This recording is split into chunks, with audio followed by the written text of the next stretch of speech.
The man from Toulouse. The man from New Jersey.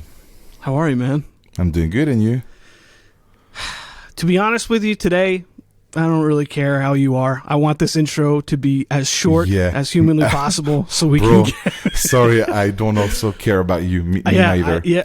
I don't care how you are. I don't care what you did today. Yeah, but me too. Just move. Let's just move on. Let's bring him. Man, but I can't. I mean, all kidding aside, we have. Yeah, this is. We need to do some breaths together or something to calm down. I took medicine just to relax, to calm down. You know. So the guest today, Manu Delago. I don't know about you, man. I saw the first video I ever saw was David Swaroop, Music for Hang, where he's sitting on his bed playing the promo for his album. Yeah, exactly. And then immediately after was Mono Desire, the song for Manu, and it without exaggeration, it changed my life. You know what I mean? This guy is a life changer. It's crazy. And he's crazy. It's so funny, man. Since the beginning, he has been always a big thing. Like everything he touches and does and release and produce. And how come? He doesn't miss everything. Everything is cool in some way or another.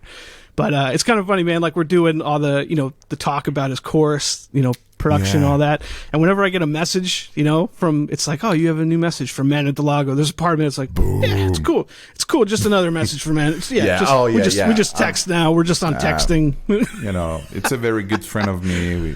We had but it is 3 cool, days man. together. But it is cool over the years to have become, I'm sure you too, him and I have become, distant friends through email and social media and all this stuff. And it's, at the end of the day, still like, I would say the topic of the episode, the most influential, he is without a doubt the most influential handpan player. Without a doubt. You know what? So you guys had a relation through texting, WhatsApp, whatever.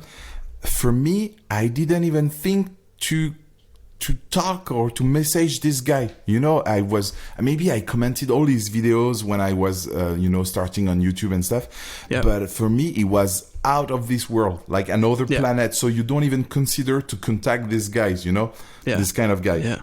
I'm kind of nervous, man, because in one of the rapid fire questions, it's most embarrassing fan or whatever, because we hung out, and the first time I met him in person was 2012. I could just imagine I hate when people email me to meet me at shows, because I was like 21 or 22, like, hey Manu, can I come to your show and hang out? Hang out, just touch your hand. Yeah, and the story of him on Master the Handpan is. Just me watching Parasol Peak and being like, it's amazing. What a movie, what a production, what the music, the concept and everything. I need him on Master the Handpan. And I was like, I'm going to contact him. I've never done that.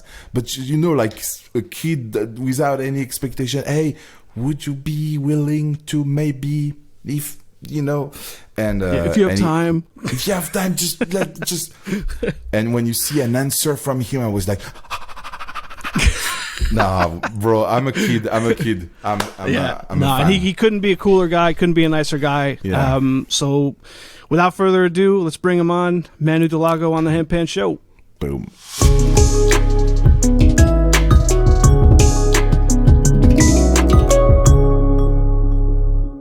All right, Dave. Dan. This is big. This is big. I'm so happy. I feel a little starstruck a little bit right now, man. Yeah, me too, and almost like a kid. Yeah, a little bit, man. And like a very young hang player. That's right. Yeah, 2007 me or 2008 me wouldn't believe this. But put your feet up, Dave. Get a drink, get a snack, because this is going to take a little bit. Our guest today, he's pioneered the instrument as we know it. He's introduced a ton of people, not just to playing the instrument, but the different techniques, different ways to introduce. He's done pretty much everything. He's got a ton of different albums, starting in 2006 with Made in Silence, and then we go on a run.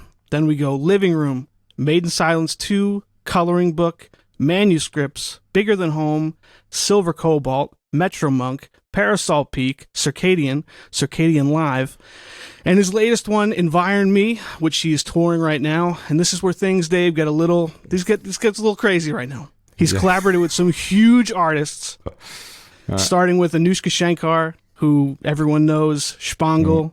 Thank you. Oliver Arnolds, Andrea Triani, and probably most famously Bjork. He's also collaborated with a very small band. Maybe you've heard of them, the London Symphony Orchestra. Pretty good. He's on his recycling tour right now. He's riding bikes all across Europe playing shows, but he's with us right now on the Handpan Show. He's our friend and yours, Manu Delago. What's up, buddy? Yeah, what a blessing. Hello. Hello, guys. You're so kind. How are you, man? Thanks. Yeah, I'm good. Thank you. It's quite late right now. It's, I think, almost midnight, but I'm glad we found some kind of time to meet up and with different time zones and all that. So yeah, thanks for having me. We know you're doing a ton of stuff, so we thank you for making the time. But we're gonna get into the handpan stuff, the collaborations, and all that. But you started as a drummer, composer. Where did all this start for you? I mean, the handpan is an instrument I love, but I don't think I'm not really so much like a handpan player. I think. I mean, I feel honored to be on this show, but I see myself more as a musician, and I spent more time playing the drums in my life, and lots of other percussion, writing music, as you say, and played some other instruments in my childhood, which was helpful, I guess. But I do love the handpan, and I've listened to your show, and I learned a lot about the handpan just from your show, actually. Well, thanks for listening, man. Excellent. So, what you started playing drums? What style did you grow up playing most? I guess as a child, it was mainly pop and rock music, and as a teenager, I got a little heavier, more rock crossover metal stuff, I suppose. But then I was also in the classical conservatoire as well as a teenager, so I guess I also had a bit of classical percussion training at the same time, which there wasn't really a choice. I grew up in Innsbruck in Austria, and the only thing you could study there was classical percussion. You couldn't study jazz or pop or rock, so I just did that in my bands. But the other thing was helpful additional tools, I suppose. And then later I got a little bit more into electronic music and a bit of jazz and hip hop. So I went through a lot of different phases, but it started out playing very loud music. Yeah, for Thanks. sure. What are the instruments that you've been studying and playing before that have inspired you the most in your handpan playing? Well, I think when I was 6, I started playing the accordion, which is I guess a thing in Austria. For some reason, I chose the accordion. I don't know. I still don't know why, but I'm really glad I did it, because I learned a lot about harmony on the accordion. I think it's a brilliant instrument, because on the right side you have a keyboard like a piano, and on the left side you have a bass and chords, which are in a cycle of fifths. So you kind of get a basic understanding for harmony, and I was really lucky that I did that early. And then later I played marimba and piano and a little bit tabla. Don't really even can mention it because it was such a short time. But a lot of things they all feed into your one's musicality, I suppose. So it's all just music, isn't it? So it all becomes one thing.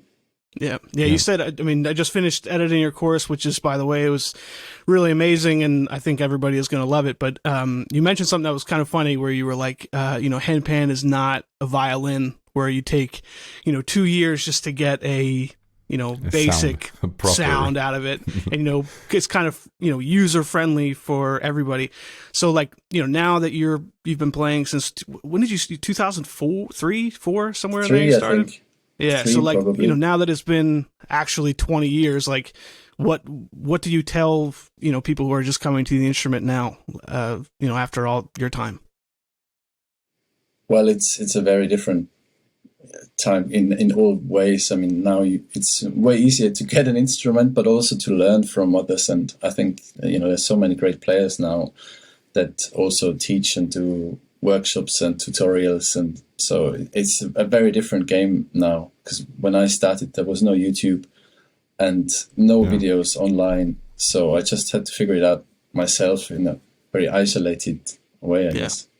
So you locked yourself in your room and you started to study, play it, try to understand it?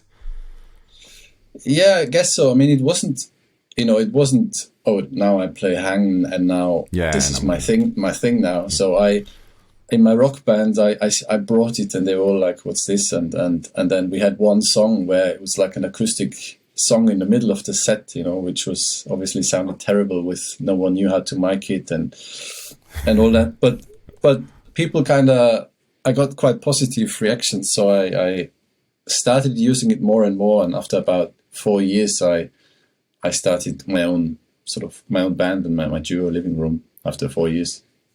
Yeah. Nice. And you were, so right away you were composing, or were you just noodling with the instrument? There's a nice story also with the where you put the notes. Maybe you can talk about it.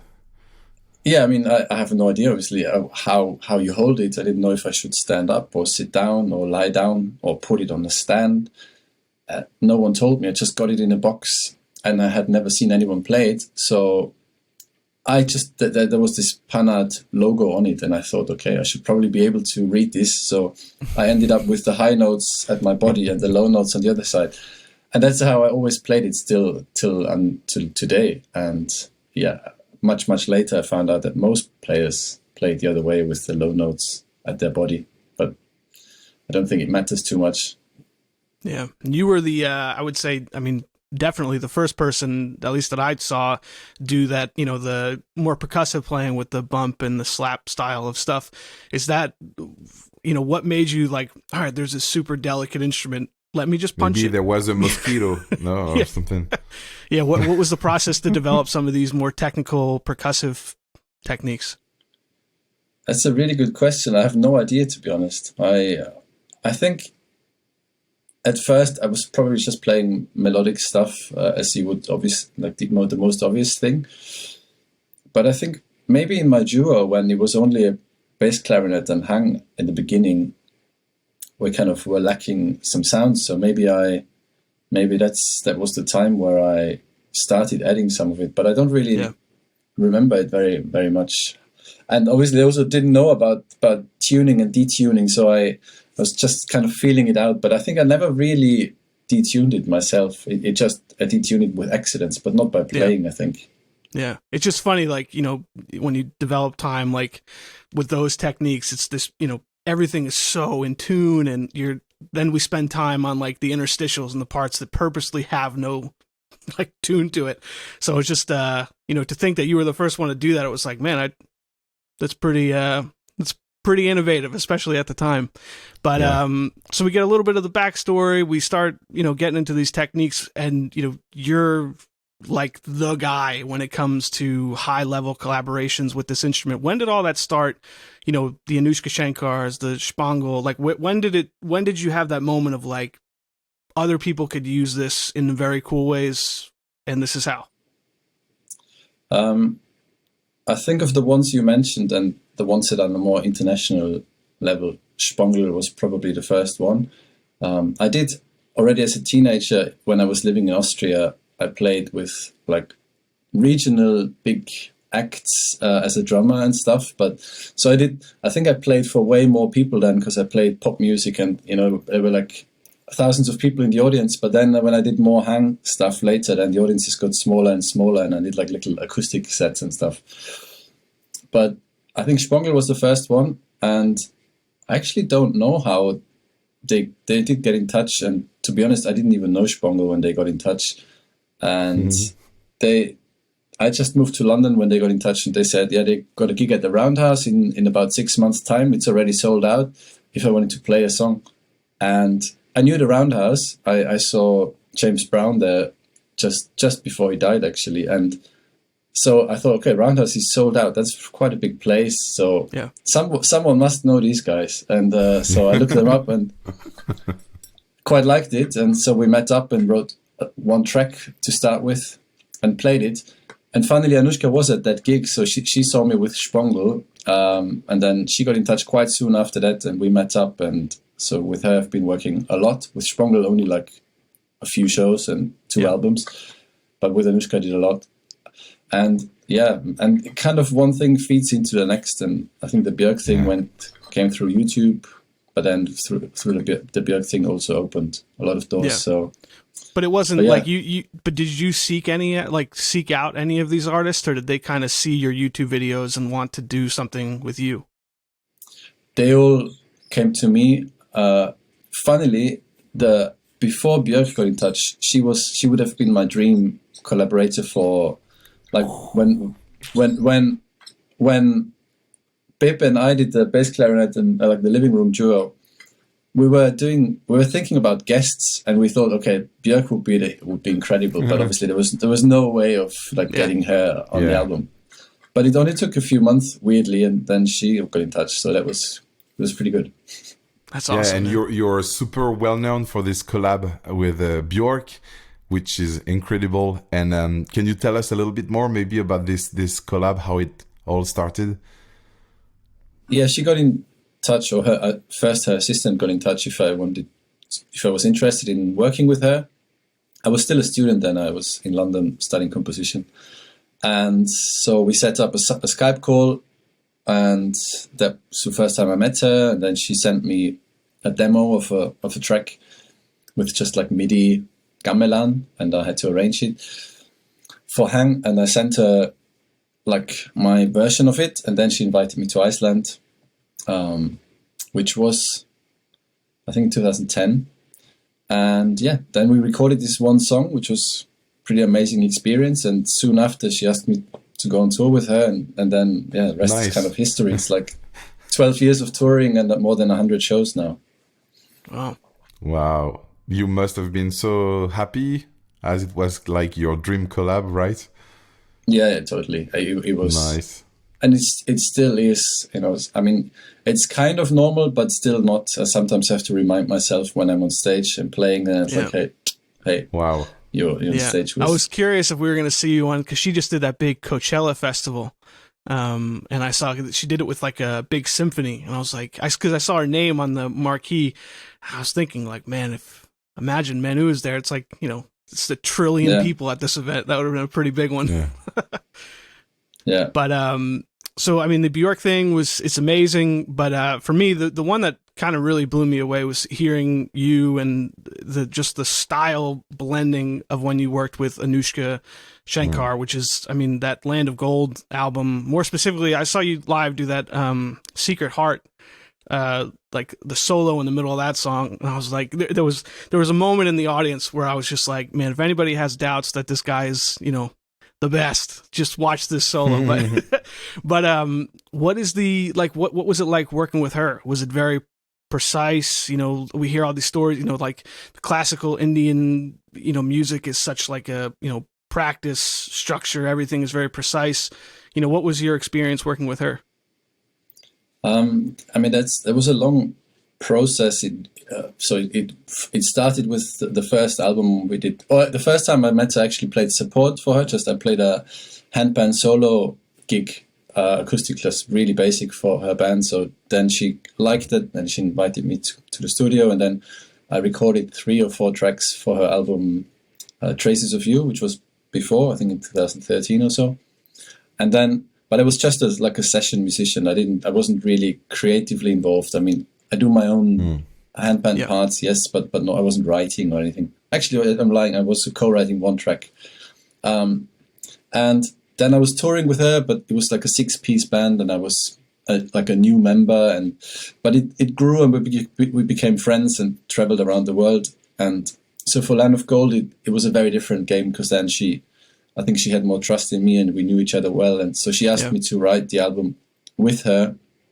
And for that, I was really, I think I've never done an album where I contributed so much, except my own albums, than Land of Gold. So I've co-written pretty much all tracks, I think except 1 or 2, and played on all tracks. And then on tour, we were only a quartet, and I had a a really nice role with playing handpans and drums and electronics, and it was an amazing feature. But also, it was great working with her.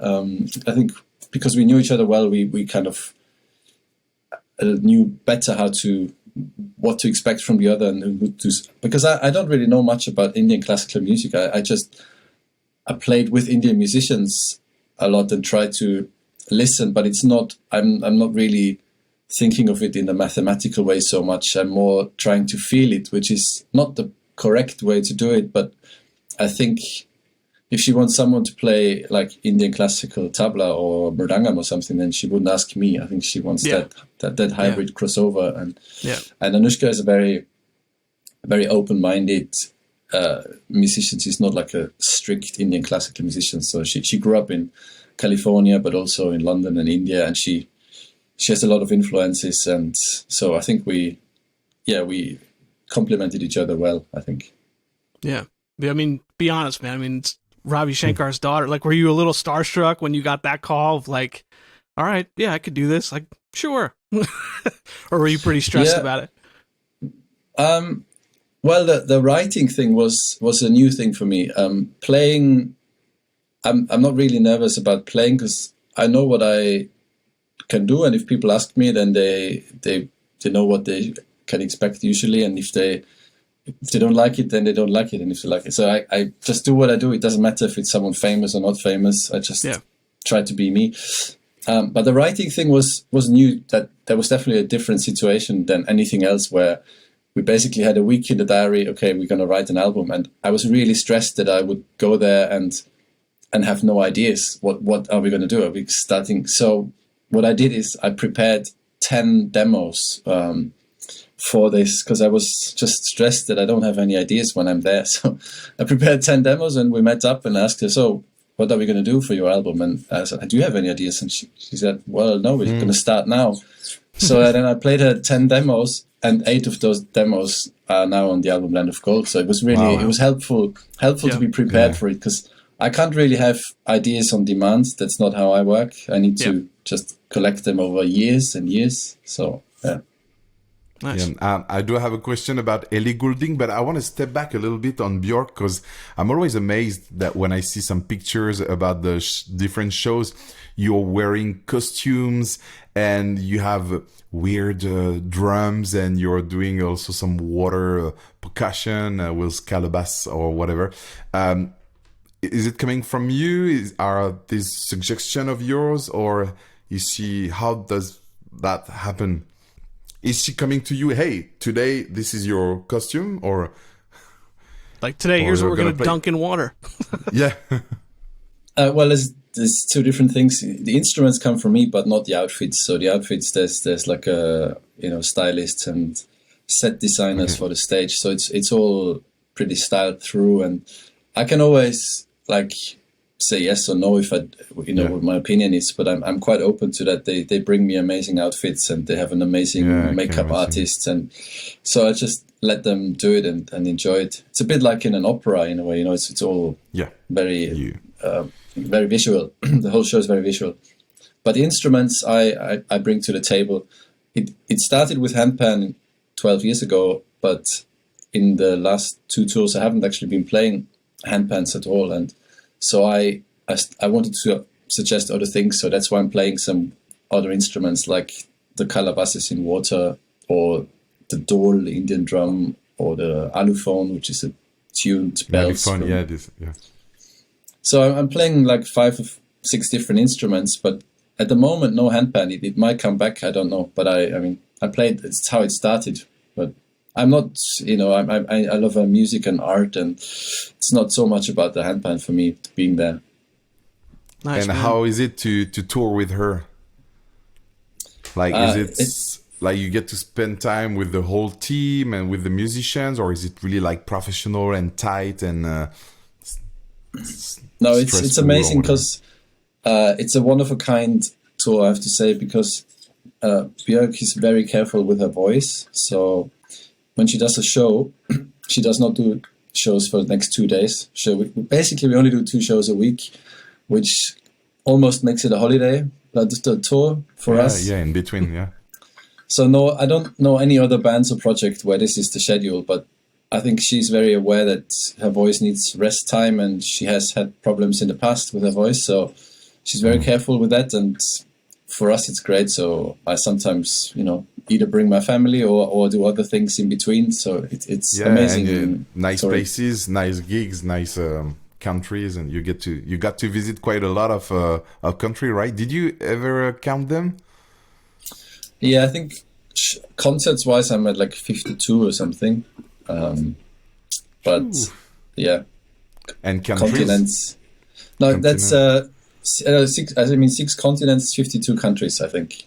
Oh, 52 countries. I thought 52 shows. Okay, 52 countries. No, more shows. 52 countries, I think. Yeah, get one of those the maps, like the little push pin maps, and see where you've been.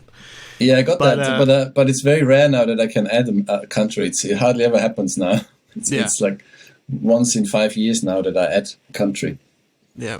I mean, we can go on and on about your collaborations and stuff, and we could be here all day. But in the interest of time, let's shift to some of your stuff. So, I mean, it all started album-wise anyway, like big projects. And, it was 2006, I think, or 2007 was your first one. 6, right? I think 6, yeah. Yeah. Probably. So, like, living room to, Parasol Peak, you're going up a mountain, to Enviorn Me, you're riding a bike. Like, where... For you, like, what has been, like, what's been driving all this, man? You've been innovating, like, for 20 years on this instrument and all this stuff. Like, what inspires you to do such different stuff?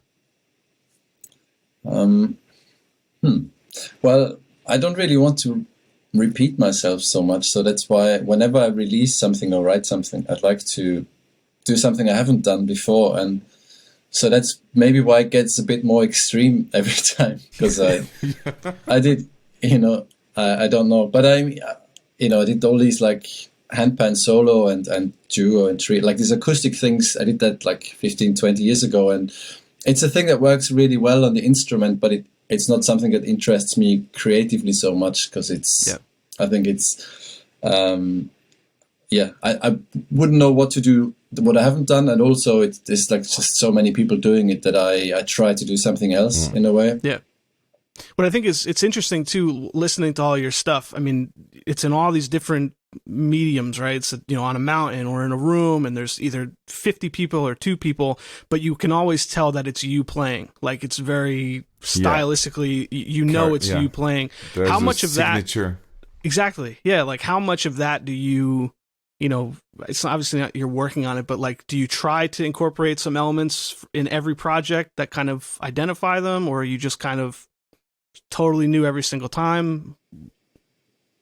I don't know. I mean, that's not something I think about so much. I think more, what can I change? But I probably can't change everything, because it's still me. And I guess the things that sound the same, that's probably just who I am. So I change a lot around me, but obviously my handpan playing is, that's, I guess, what it is. And it might maybe improve a little bit, or it might also get worse. Depends how much I practice or in what mood I am. I don't know, but it's obviously the learning curve is not as fast as when you start an instrument now after 20 years. So it's actually tricky. And also, I think I prefer working creatively than too much technical, I think. I mean, it's something that is amazing to see how in the last 10 years what kind of techniques have evolved, and how the handpan has evolved through lots of good players. But I'm not sure I have the time and energy to kind of. For me, it's not really worth it. I kind of rather do creative work and try to write music or produce music than spend 8 hours a day practicing some specific role or whatever. And I think we can say you have still some techniques. You're doing pretty good, but I know what you mean. You want to invest that time on creativity for projects and innovations and stuff, rather on the mastery of some techniques, roles, or whatever stuff you see online. I mean, I think for me, because I've spent so much time on the drums, and when I was studying, I was way more fit technically than I am now. I could play very fast singles and doubles and parallels and all that shit, and now I don't. I'm way slower and worse, but I play much bigger gigs, and so it's kind of it's more like musical, the whole package and understanding and listening and that's, for me now, it's way more important than technical things. I mean, don't get me wrong, you need some kind of basic tools to play an instrument, totally, but then from a certain level to a certain level, it's so much work, and I think it's probably impressive within the handpan world if you can do whatever XYZ technique really fast, but in a music listening sense, it doesn't really make that much difference to me. Yeah. And I think when we see you playing, I totally understand that. For me, you're not a handpan player, you're a musician that is using in his arsenal of sound and textures and instruments the handpan, and that makes a lot of sense about what you were saying, that you just incorporate this handpan and you're playing into something bigger, and you want to work on this environment and there's other things around it. Yeah, makes a lot of sense, and it's really inspiring because you are I mean, there are not that many people really digging, exploring that and pushing till that level. Really inspiring. Just maybe we should let's start at the beginning a little bit. When did you know you were ready to make an album? Well, I thought in 2006 I should do it, but now when I look back, it was stupid. It was Why? I hate that album. It doesn't. It's just how I don't like how I sounded. I don't like how it was recorded. But it was just new, the instrument, and people kind of liked it, and so I thought, okay, let's do an album. But you mentioned all these albums before, and I think for me, like the first 6-7 years, I'm not really proud of, but it's I mean, it's just when you're young, you just journey, do and and it's history. It's history for people. If they want to know a little bit more about that instrument, if they go back in the past and they hear about Felix, Sabina, the Hang and stuff, you are part of the story. You might be like, wow, I don't feel like it, but yeah. And those albums, Mono, Desire, this is history. It's already in a museum. If we speak about. And I'm not because it's old. I remember those first days on YouTube. Mono Desire was one of the very first YouTube video about the handpan. This and reminiscence of Dante and some Andy style whatever songs. So it's kind of cool. You made that, even if now 20 years after you feel a bit, as I think everyone, about his first project. But I mean, you said you're kind of almost like embarrassed of the first couple albums, which is it makes me feel good to hear someone like you say, because I hear my early stuff, and I'm sure, Dave, you're the same. I'm like, man, what was I thinking? But this is terrible. But so what is, like, even from those early days till now, I can't imagine that you in 2006 would ever have imagined climbing a mountain to record an album, or all these other amazing things that you've done. But like, what has kind of stayed the same, and what's stayed the same, but obviously so much has changed, but what's kind of been a common denominator, for, if there is any, for all these albums? Well, I'm weirdly still playing the same instruments. That's kind of strange, because now there's so many makers and good instruments. And when I started, and there were like the first other non-pan pans coming out, and I was still in touch then with Felix and Sabina, and there was this kind of brainwashing, everything else is bad, everything else is fake, blah blah blah, and the instruments, to be fair, the very first ones, there were some that didn't sound good, but it has changed so much, so now there's so many amazing instruments around, but I'm just so used to my old setup, and some people have told me, man, you need better instruments, but it's something weird. I'm so used to it, and obviously also because I played it, I'm very familiar with the layout, and you can put sheet music in front of me, and I can read sheet music. If you put a different pen on my lap and I get sheet music, I'm like really, really slow. I don't know what's happening, you know? Sure. Yeah. And so it's just became an actual musical instrument rather than just an improvising sound sculpture. It's actually an instrument so that's why, and so to your question, I think the instruments it's still the same as 20 years ago, which is kind of strange. Yeah. Yeah. In France, we would say you're an Ayatollah. In France, we have a saying for people who they stick to one thing almost religiously. We say they are Ayatollas. So I would say you're a hang Ayatollah. But it's also the sound that you really like. Yeah. It's not that you don't want to change and have another setup and relearn everything. You like the sound of the hang, right? Or well, I do like some other lots of other makers I think are really good, and I have other instruments now. And I also use them on recordings, and I used some on Parasol Peak. I used a different one, and with Anushka also. But the problem is also the traveling aspect, and a lot of my creativity has been limited by how much can I travel with, and my usual setup is the 3 handpans that are chromatic, and that's what I always traveled with. And if I start writing a couple of songs on the 4th pan and another couple of songs on the 5th, then it's very hard to travel, and that's been a limiting thing. But I mean, I do have other pans, and I really like them, and it's not necessarily that I think the sound of the old ones is better. I actually find it inspiring to get a new one. Yeah. And I mean, we can I know this is a pretty, polarizing topic. We can cut it if you're uncomfortable, but what do you, I mean, as somebody who's, kind of, I mean, you've made like pan art, like hang pan art.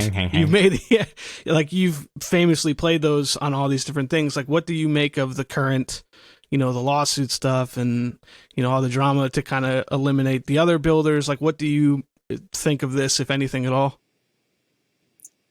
It's crazy. I mean, I don't know what's going on with Felix and Sabina. I have no idea why they took this path in life. They could have such a happy life, but I don't know. Yeah. I don't know. Have you talked with them at all, or no? Not for a long time. I mean, we had a very good relationship at first 20 years ago, and every year it got a little bit weirder until the point where they only got in touch if I did something wrong in their eyes. So right now you are currently on the recycling tour. Can you tell us a little bit more about it? Seems like you are riding your bike for how many miles? We're doing 1,500 kilometers, so 1,000 miles, just under 1,000 miles from Innsbruck in the Alps to Amsterdam in Holland. So that's how you rest in between 2 shows. You bike hundreds of kilometers, right? Yeah, kind of. I mean, this is not inspiring. This is this is the one project where it's not no inspiring. One's going to copy it's this. tiring. It's tiring. Inspiring, yeah. Yeah, but it's in a weird way, it is fun. So I mean, when I look, we've done this recycling tour. We did one 2 years ago around Austria. And when I look back to all of my projects, this has definitely been one of my favorite ones. And it's just an incredible experience as a group, as a team, how you grow together, how you support each other. And it's a very different, it's just a slower perception of traveling and way more intense. You really get to know where you are. You smell the country, the surroundings, you feel it, you know what temperature it is. It's very different than being in a tour bus or in an aeroplane or something. Another kind of team building, right? It's not like just chilling outside, in between shows, but yeah. And so 1,200, what did you say? 1,000? 1,500 roughly. 500 kilometers. And you are carrying with you, so because some people might not know the concept, you are carrying behind your bike some boxes. How do you call them? Containers? Bike trailer. Trailer with all the gears. Yeah, exactly. Everything is in it, like all the instruments, all the technical gears you need. Yeah, we're Okay, bringing. who is the most loaded? We try to have shared like the same weight. Everyone has around 50 to 60 kilo around that on the trailer. Is that pretty tough to bike with, or is it pretty easy? No, it's really tough. I mean, if the smallest climb feels like a huge mountain, you know, even if you go like an underpass under a road or something, which you usually, without the trailer, you don't even have to pedal. You just roll up the other side. You keep the speed. Yeah. But if you have a trailer, it immediately pulls you back, you know, immediately. And so it's a real force going the other way. It always wants to go back where it came from. Yeah. Unless it's going downhill, then it's pushing you down the hill. Yeah. So what do you do to like prep for this? Is it just a bunch of like stationary bike work? Are you out like on the road bike a lot? Like what do you do to prepare for 1,000-mile bike ride? A bit of everything. Like I do go to the gym and be on a stationary bike or peloton or something like that. But also I just try to use the bike in daily transport as much as possible, just for, you know, little 10K rides going from A to B. So I just use it as much as I can. The bike you will be using or another bike? Yeah, the same bike I'm using. Yeah, it's just a regular trekking bike. Yeah, okay. Yeah. I mean, I feel like there would potentially be hundreds of obstacles, but if you were to have to pin down the biggest one on a tour like this, what's like the biggest thing to get over for this tour? I mean, we got very exhausted 2 years ago, so because it's also the idea is to live really healthy, because we're doing, you know, sports and we live vegetarian and all that. But I realized that by the end we had so much sugar intake just to have any form of energy left for the concerts. So it's really hard. It's quite tough to, when you do it for so many days, cycle and play shows. So that's tough. But also the weather can be a pain. Yeah. Sometimes if it's because you know it's not bike when you want to. We have a schedule to follow, and if it's an 8 hours ride and it's 8 hours raining, then we just there's no other way. We have to bike through the rain for hours and hours. So that can be annoying. In the last 2 years ago, have you ever been on stage with big like stiffness, or really you felt really bad on stage? Yeah, I had pretty bad back pain. So I think even for 10 days, I couldn't even cycle. So I did the first 10 days, then I had to take 10 days off the bike and took the train. So I took my bike on the train. And I did still play the shows, but with pain. And then for the last 2 weeks, I could cycle again. But it's just intense. So this time we try to relax a little bit more, just like sleep in sometimes. Yeah. Well, let's nerd out a little bit on this the recycling tour. So your set on your solo shows is pretty elaborate in terms of, in terms of microphones, contact microphones, Ableton rigs, all this kind of stuff.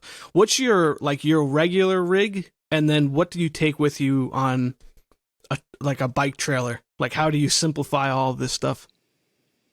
Well, my sort of handpans and electronic setup is pretty much everything with me on the bike tour. So it's like an Ableton computer and some pedals and a MIDI keyboard, 2 MIDI keyboards actually, and 3 pans and the mic. So we're bringing all of that. We're also bringing lights. So we've got like 16 small LED lights that we're also touring. What I'm not bringing compared to my Enviorn Me tour is like the visuals. So we have 3 screens on my usual stage and 3 projectors and more lights, bigger lights. So all of that is not coming on the bicycles.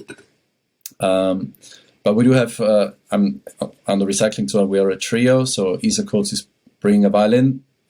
Luckily we get the piano locally so that we don't have to bring. Yeah, that would be a pain.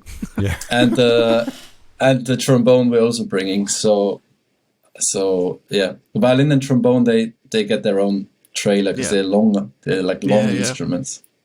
How does that compare to carrying it up a mountain? Harder, easier? On the mountain we had the accordion. That was a pain that we're not bringing. Those are heavy, right? Aren't they really heavy? Yeah, that was really heavy. Yeah. Well, I guess the bike is easier, but it's not easier when you do it for 5 weeks or 4 weeks. Yeah. So that's on the mountain was only like a 5 days thing. So you know that it's the other side. Nice. Can we time travel a little bit? And so you're back from the recycling tour. You don't want to touch a bike for a few days at least.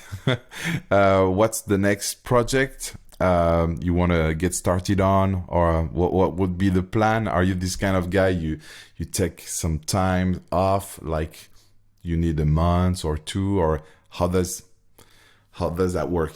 You have already something in mind? Well, I will play less shows for some time. In the summer, I'll do less shows because the recycling tour is so intense. But that, on the other side, gives me time to do creative stuff at home. So I'm got some plans for the autumn. There's some more Björk touring in the autumn. And also I'm playing some shows where I'm basically playing, it's going to be called Enviorn Us. So it's an orchestral version of Enviorn Me. And so we'll be doing 3 shows in the autumn, and I have to write that. Basically, I'm going to write that in the summer. So it's just write orchestral scores and parts. So it's going to be arrangements of Enviorn Me for orchestra. That's kind of the autumn. Cool. And then I think in the new year, there's going to be new music. Yeah. Oh, Nice, time for some new music. Yeah, it's been what, two months for you? You're due for a new one, is that? No, because I haven't actually. I know I've released way too many albums, and I'm not proud of all of them. But my last album is now now it's 2 years ago, but it will be almost 3 years ago by the time I release my new album. Yeah. So it's a good break. Yeah. Well, man, I was as I was editing your course, which we'll talk about in a little bit. It was kind of neat because you referenced a lot of your older tracks.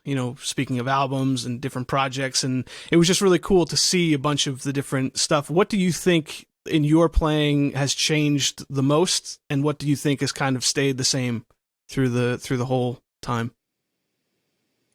I think I'm less trying to be heard. So I think when I started, I was playing more aggressive and louder because I wanted to cut through. And I think I now learned that there are just limits to how loud, at least my instruments are. I think some of the newer instruments maybe are louder, but my instruments are not very loud. And so I basically try to use the handpans when I think it makes sense musically, but then I just don't use them when I want a track that's really like loud and banging. Then I usually don't use the handpan unless I do it in like some kind of electronic way. Yeah. But it's something I can do in the studio, but live doesn't really work so well for me. Just so I think I play quieter most of the time on the handpans, more gentle, I think. Unless it's a specific electronic track.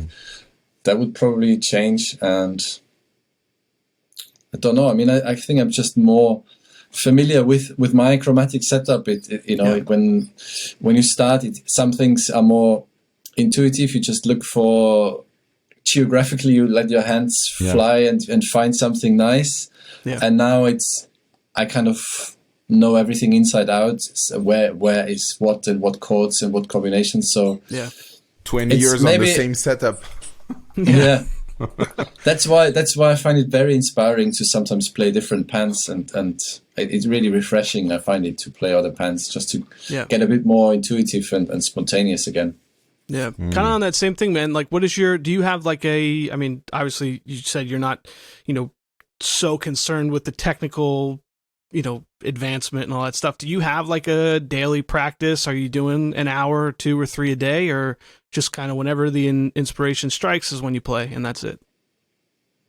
I don't practice like regularly or on a daily basis. It's more project based. So when I have to, when I'm on tour, I play concerts anyway. So I am playing but not practicing. And then when I'm home, it depends if I'm writing or not. Then I might have an idea and then just practice this thing for a few weeks or so, but it's not like a daily routine at all.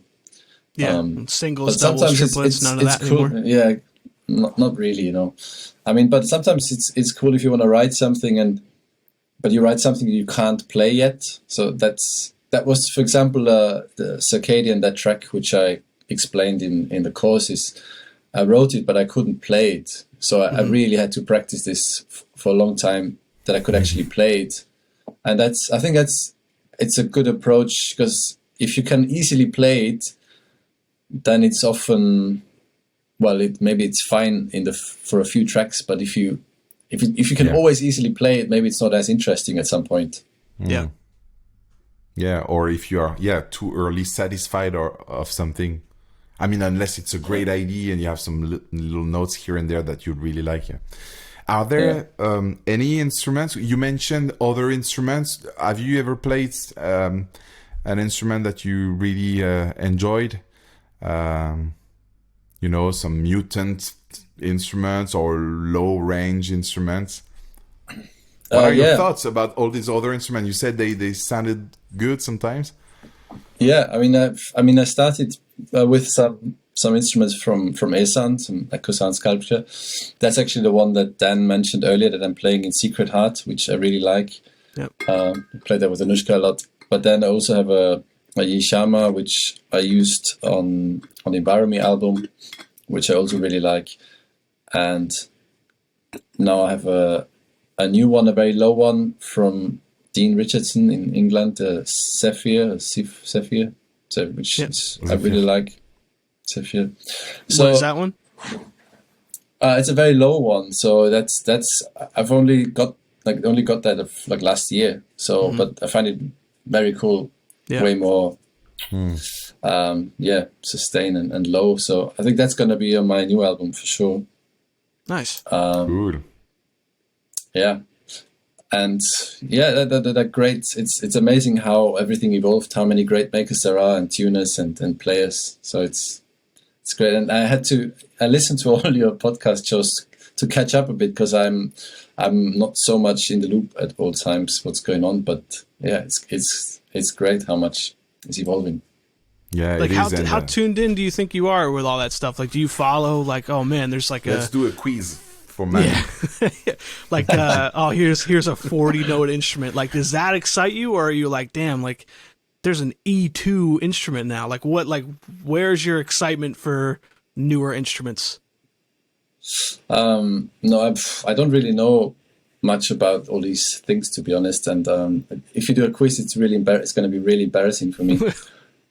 But yeah, no, I am interested. If there's makers who either reach out to me, or if I meet them, then I'm very happy to try instruments.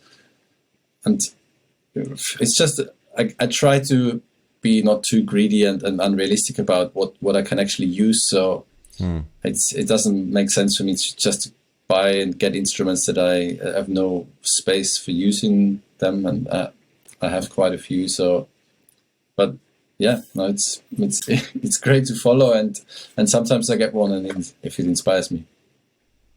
Yeah. Any tips, any things you want to say to either young players they just got into handpan, or people that only play solo stuff? How can you help, inspire, push the handpan community?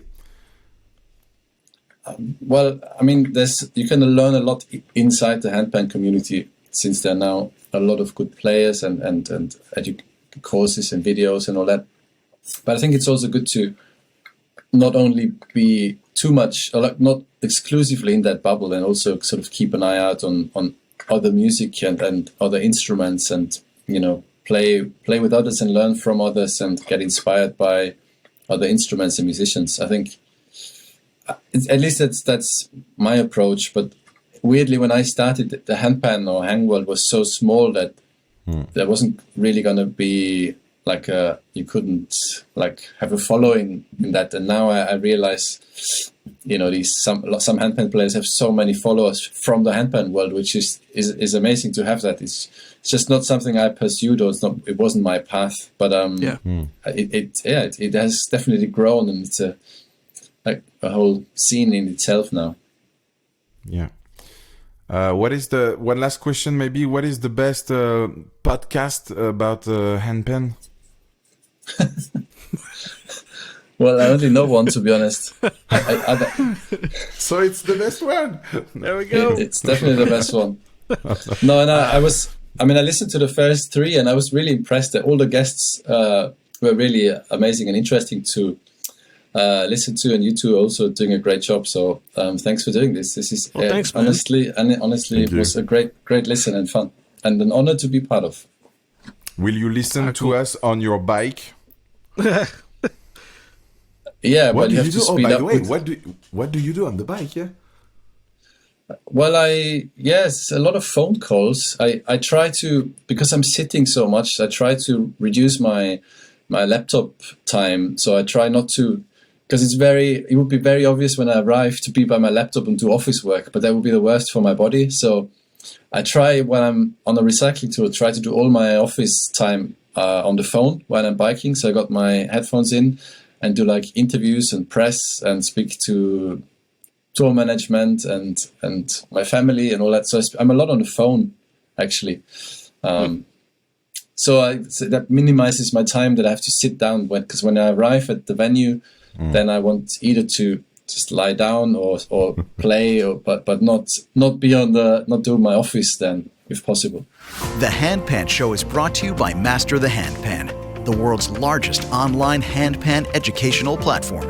Whether you're a beginner, intermediate, or advanced player, or want to learn from one of your favorite players, Master the Handpan has everything you need to improve your skills and have fun. Feeling lost while searching for your first handpan?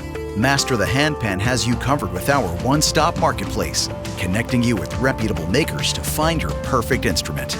Join our thriving community of over 15,000 handpan players and share your passion with like-minded handpan enthusiasts. Master the Handpan. Learn fast, have fun. All right, man. So this has been great so far. We can't thank you enough for doing this.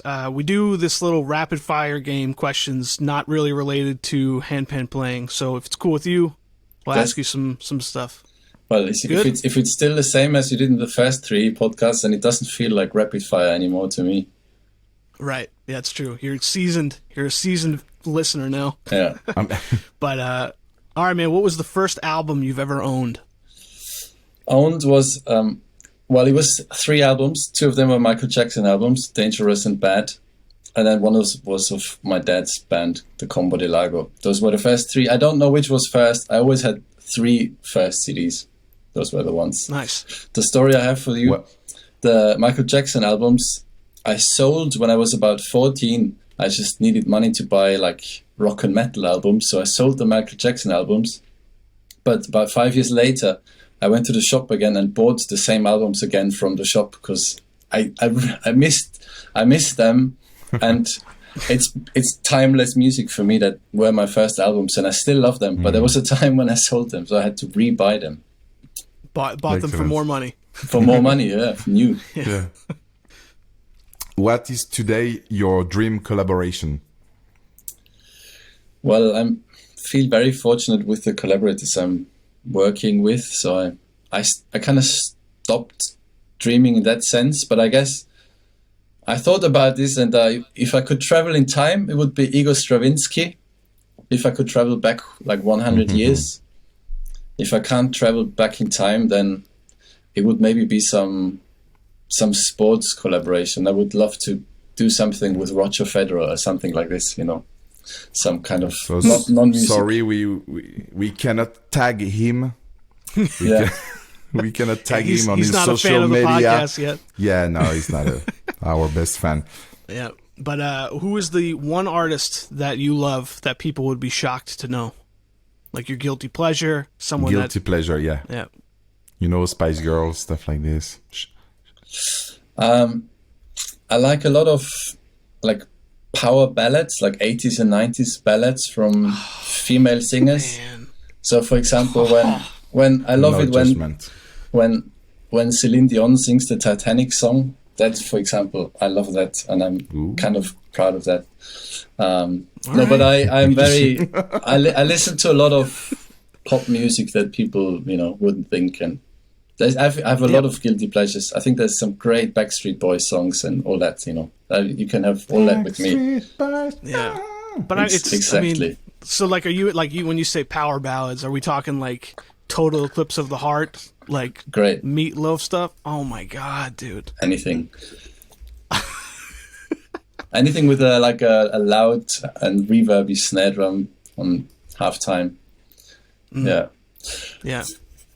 No, but I think my music listening habits are very diverse, and I'm not ashamed of the pop side of it. Yeah. Guys, talking about Backstreet Boys, do you remember East 17? Yeah. Stay. I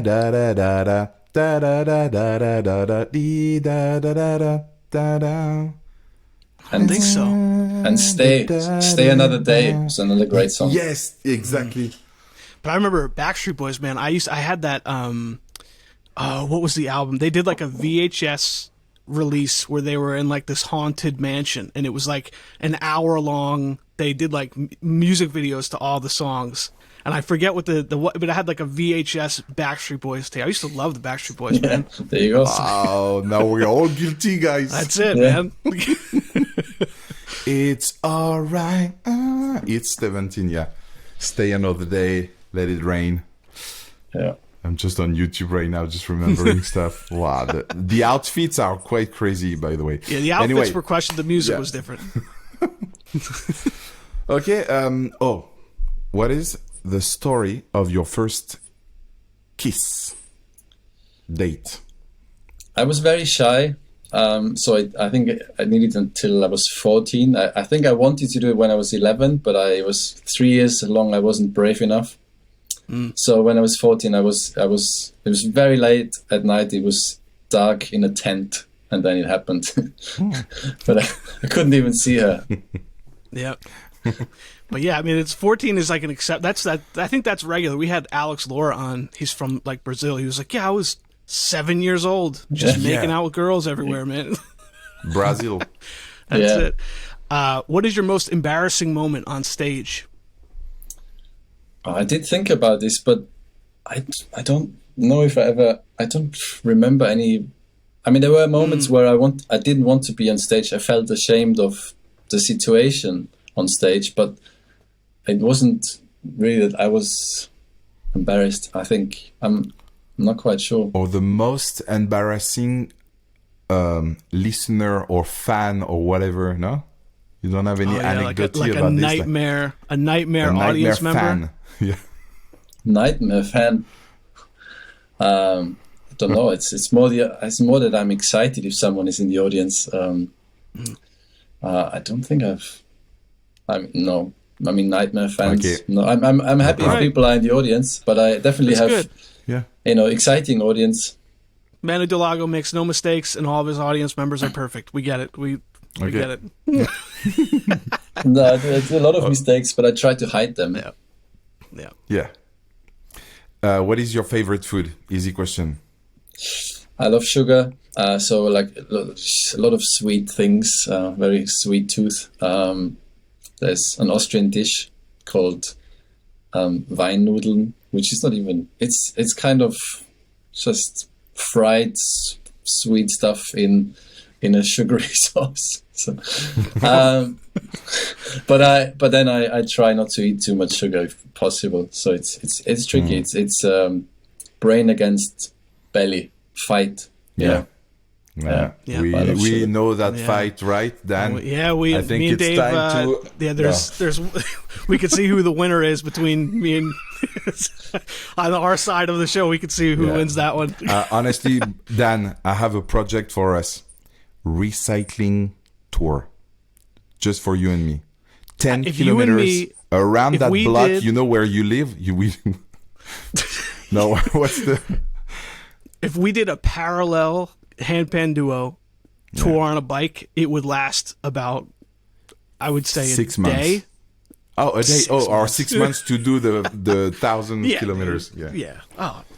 Okay, let's stick to the questions. Yeah, here we go. Who is your current favorite handpan artist? Very tricky question. Well, I know that everyone's struggling and no one is saying any names. I realized with this, but A couple people have said you. It's pretty good. really, Yeah. I heard. Yeah. Yeah. Okay. Wow, that's amazing. Well, I think Lauri was on the show, and I think he makes amazing music. So that was I really like. So he like Kumea sound is one of my favorites. Just music to listen to where there's a handpan involved, and that's for me what counts more. I mean, there are amazing players who do things, and I think, I mean, Kawasawa has I think I really like his relationship with the instrument and the way he treats it, and I think if I have to pick someone just playing the instrument solo, then I really enjoy listening to him. But in terms of music, I prefer something that's more interesting to my ears. So that I think, Kumea sound. I think Lauri is maybe the one that comes to my mind just for listening that I enjoy listening to. He's very good. Yeah, this is music. Yeah. He does an amazing music. What are your hobbies outside of music? I love mountains. I'm very obsessed with mountains. So I like climbing mountains. Chilling out on mountains and spending time with friends there. I also follow football, but I'm not playing anymore. But I like it as a kind of change to music. I'm following it. Arsenal? Yeah, exactly. You said the word before, but in a different context. But it immediately triggers football in me when I hear the word. Oh, the Arsenal of I was talking about Arsenal. Yeah. Your Arsenal, but it's painful. Football is painful, but it's still part of me. Yep. All right, man. What is the one song that makes you happy every time you hear it? All right. That's a good one. Yeah, I like. I mean, I think I get happy with groove, any form of groove. So I mean, for example, like Red Hot Chili Peppers, I love, and old stuff like, let's say, Red Hot. Mellowship, Sugar Slinky, and B-Magic. Sex and Milk. Blood Sugar Sex Magic. Blood Sugar Sex Magic. He said milk. Yeah. Milk. Yeah. There were some ingredients. I cannot remember this title. They had a milk. After 1 hot minute, they messed up. Yeah, maybe not. You know, the Californication was okay. Yeah, it was a good I album. like that one. Yeah, it was a good album. Yeah, no. Yeah, but then after that, it got a bit flat. Yeah, but maybe after Californication. Yeah. Oh, guys, have you ever heard John Frusciante's solo album? So the guitarist of Red Hot Chili Peppers, he was bankrupt, like on a dire strait, and he needed to buy some drugs, and he released just for that some solo album, just him, his guitar style and voice, amazing. If you have some time, John Frusciante. Yeah. No, it's amazing. It's Red Hot Chili Peppers, but really weird and a bit, psyche. It's really good. Yeah. If you had $1 million, what would be the first thing you would buy? Well, it's a boring answer, but probably a house, because I think that's how much you need to get a house, kind of. Yeah. At least the down payment on one these days. Yeah. I don't know. I mean, I wish I had a better and creative and more helpful answer, but I think it just sounds like what I would love to have to get a house that's the way I want it. Yeah. It's a great answer. It's a good answer. It's a good answer. All right, man, just a couple more things before we let you out of here. The first being you just finished your masterclass, which is coming out on Friday. This comes out on Wednesday, so 2 days after this, it's out. If you had to do a sales pitch for the class, what are people in for? What are you excited about? Are you happy with it? Let us hear it. I'm really happy with them. I'm surprised how happy I am with it, because it's something I've thought about for many years, but never got round to doing it. And now we found, I think, a very nice concept. It's a lot about creativity, I think, and just thinking out of the box and finding new ways for writing music on the handpan but also creating projects, recordings, bands, whatever. So I spent a lot of time writing the content and script, and I'm very happy with how it turned out. And I think you guys did a great job in helping me sort of build the concept, but also editing it. And yeah, I hope that lots of people will watch it and hopefully like it. They will. Yeah, I think so too, man. It's like, you're not, I mean, we've both been fans of yours for such a long time, and you're not somebody who's very, you don't do a lot of talking videos and explaining things on YouTube. You just kind of do and let people have it, which I think is awesome. But I think for a lot of people who are fans of your music or have heard your music, this is like the first time they'll get to hear kind of a look behind the curtain. Yeah, I really try to share all the background stories and a lot of stories that I haven't told much at all, also from working with some bigger collaborators, and I think it's hopefully going to be enjoyable for people to hear these stories and maybe take something away. If we want to bicycle with you, or just maybe do it from our social media, if you want to follow this tour, recycling tour, what's the best way to follow that event, which is something very exciting? Well, on my socials, so Manu Delago Music is my Insta and Facebook, and also there's a website, recyclingtour2023.com, and there you can follow it. You can come to shows if you're in Austria, Germany, or Holland, or cycle with us if you want, or also provide some food for us. There's lots of ways to get involved, and otherwise just online. Yeah, man. So that's going on right now, right? The recycling tour. As people are hearing this when it comes out, it's the next It's the next month. 1st of June. 1st of June we start. Yeah, next week. And how long does it go for? All of June, like 4 weeks. Wow, that's awesome, man. And then we're gonna see you're doing some of the festivals, right? You're doing Pan Tribe. Yeah, we're exactly. Gonna see each other, guys. Yeah. Pan Tribe. Yeah, all three of us are on there. Yeah. Yeah. That's awesome, man. Yeah. But yeah, so, to everybody, make sure you follow Manu and, be on the lookout for his course. And I gotta say, man, this has been awesome to talk to you. This has been an honor. We have to do another one. Yeah. Likewise. Thanks for having me. Our audience is very handpan community centered. So when they think of you, they think Shpongle, and they also think of Dante Buzzi. And I was just wondering if you could kind of tell your relationship with him.